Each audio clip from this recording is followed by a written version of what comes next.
All right, this one's gonna be really short, like 2 minutes, but I just want to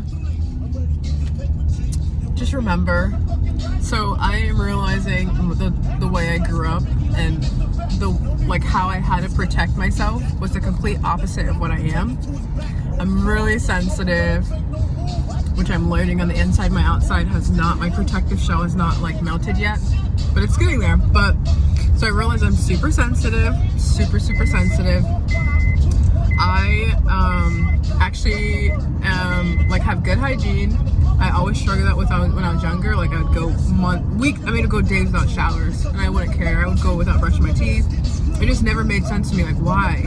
But now that I'm healing, it's just like hygiene's one thing I really have good hygiene. Brush my teeth with hydrogen peroxide. I wash my body with Dawn soap. This is only because I have bad BO issues.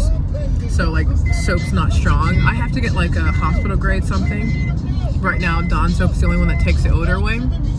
But I smell good. I don't have any BO. I always struggled with that growing up, and I just didn't care. But I have good hygiene. I'm really clean person. I hate my car being messy, my house being messy. I clean it every day.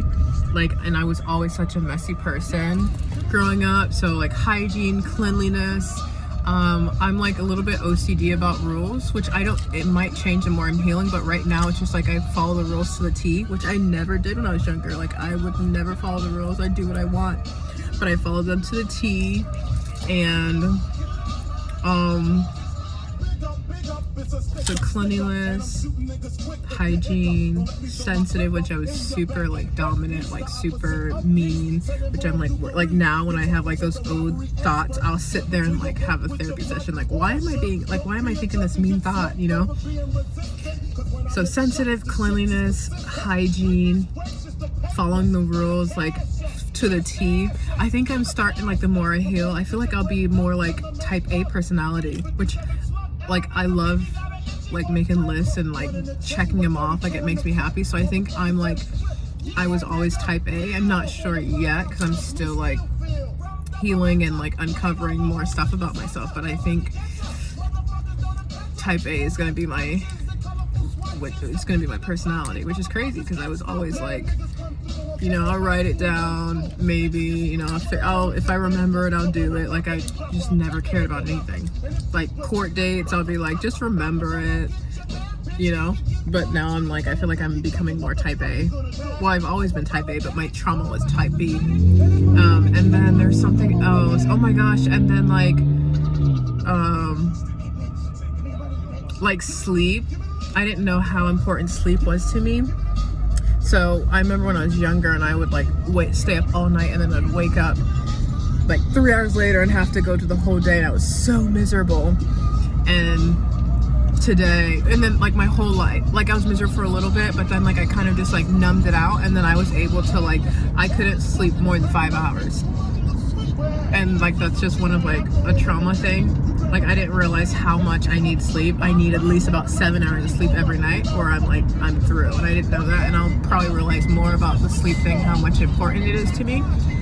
And then social anxiety. I had social anxiety as a kid. I didn't know that, but because back then therapy, anxiety, and all that wasn't a thing, so I kind of just had to suck it up and really toughen it out, which is pretty much just harden myself so it doesn't affect me. But when you do that, it doesn't go away, it stays in the body. So it, when I started healing, the first thing that a major thing was OCD and social anxiety, and that's because I've always had it in my body. It just and I never worked through it, so it just my 12-year-old social anxiety just unfroze, and so that's why I was going through it really hard at first. Now I'm getting over it because I'm integrating and healing, so it's social anxiety is not really affecting me as much. I'm getting better and better, so that's good. So, but I am an anxious person, which I didn't know.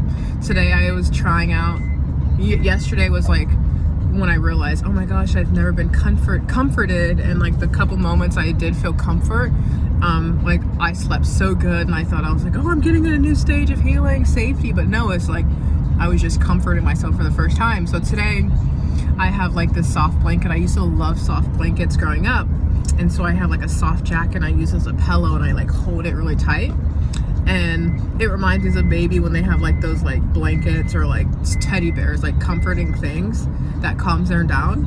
And it's like I was using it like that, and like this whole day I've been like so good, like so like non-anxious, no anxiety.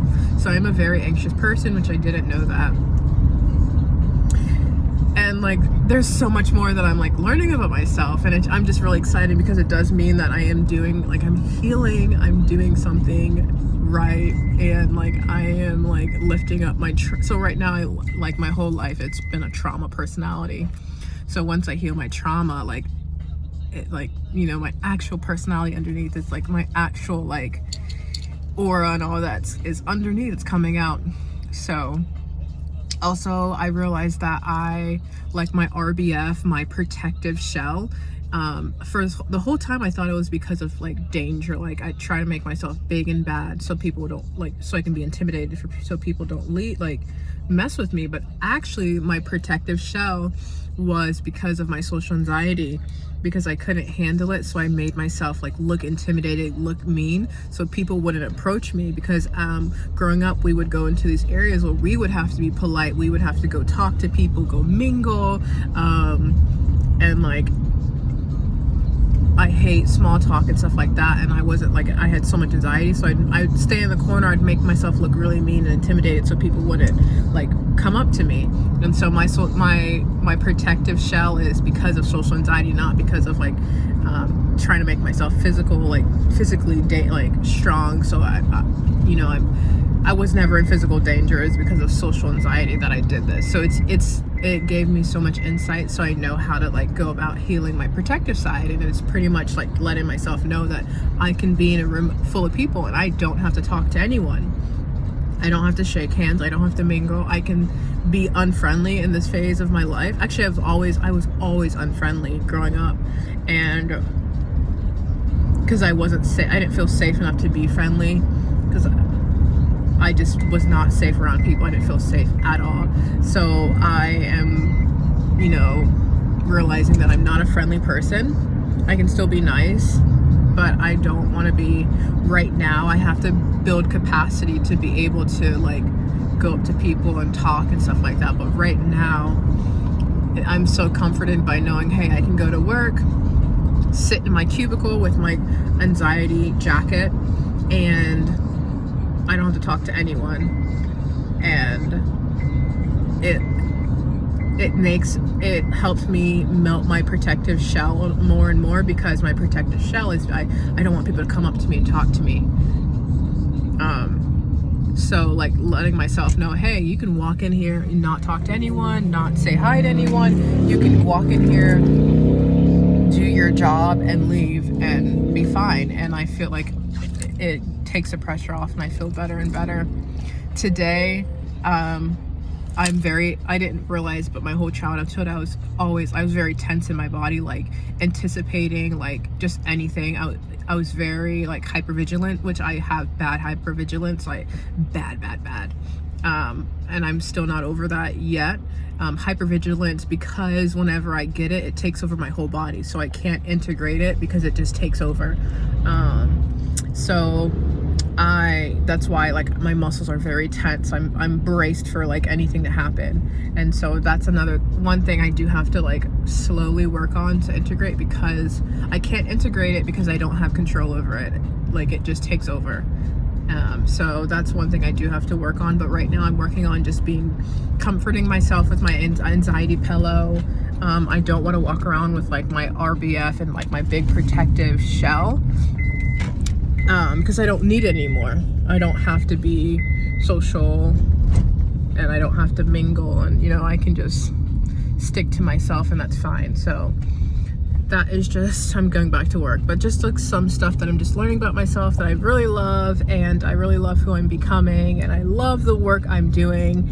And I know that I have never been stable my whole life, but I know that my next phase, I can feel it my next phase, because that I'm gonna be stable, because I can feel it, because my brain's already like, what, you know, I spent so much willpower just surviving and paycheck to paycheck, and my brain now is like, what's next? Like, what's the purpose of life, you know? All of that energy I used to survive, where is it going to go towards now? So I already know that my body is anticipating the next steps, and like what thought process and how to like navigate that. So I'm happy about that. And my next steps that I'm navigating, it's going to be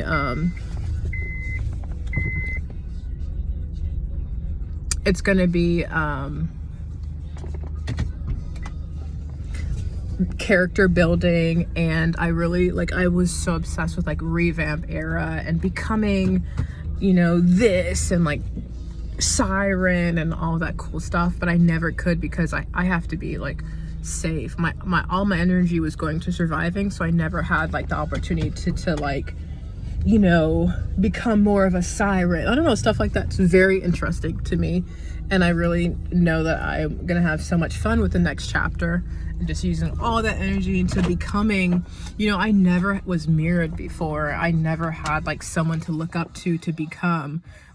I'm pretty much a blank canvas. So now after I get out of that phase, I can just like, you know, become who I want to become. And I can already see myself researching like character types that like she, you know, like writing stuff down, and like she does this and this and this, and like becoming that. And I love that phase, and it makes me happy. So I'm very happy for what the future entails. I'm happy that I'm closing out my survival years and becoming stable. So that makes me very, very happy. And yeah. All right, I gotta go back into work.